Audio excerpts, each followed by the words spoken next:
Voici la traduction du shiur de Rav Yigal Cohen concernant le Aïn Hara, puisque cette semaine nous lirons dans la parasha de Balak l'histoire de ce roi qui cherche à maudire Israël et à l'atteindre par le mauvais œil, et il trouve un homme qui s'appelle Bilham. Bilham était aveugle d'un œil, et il a donc concentré toute la puissance de l'autre œil pour développer des énergies négatives.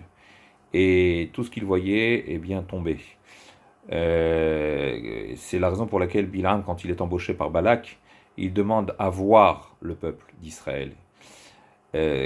Comme dit l'Agmara, 99% des personnes qui sont mortes ont été victimes du mauvais œil.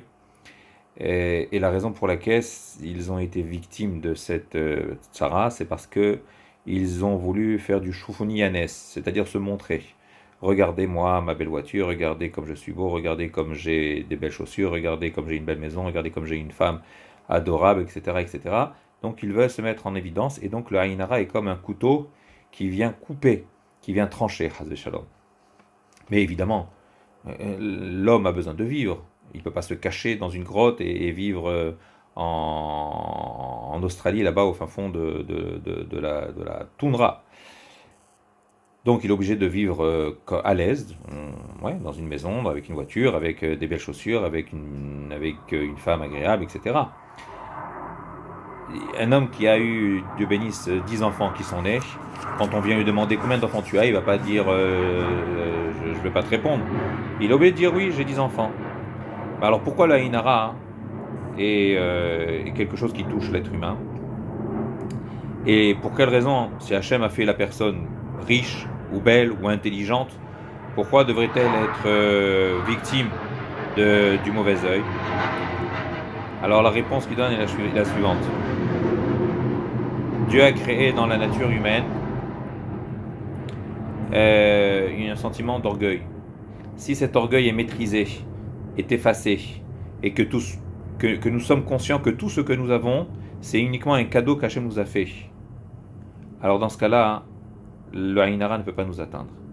Regardez, quelqu'un qui se trouve maintenant en vacances, la première chose qu'il fait, c'est de se prendre en photo et de dire sur Instagram, regardez où je suis, et toi mon copain qui est là-bas à Bnei Brak, tu es à 40 degrés à l'ombre, et tu souffres, et moi ici en Suisse, dans les montagnes, en train de me balader à l'air pur. Ça crée du tsahar, ça crée de la jalousie, ça crée de la douleur, ça crée de l'envie.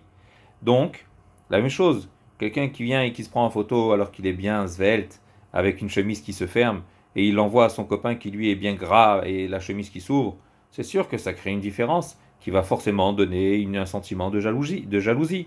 Alors le Hida il donne le secret suivant. Il dit pour être protégé, voici la ségoula. Il faut que l'homme, quand il se regarde à la glace et qu'il se trouve beau ou intelligent ou peu importe, il se dise ce que j'ai, ce n'est pas de moi, mais c'est d'Hachem.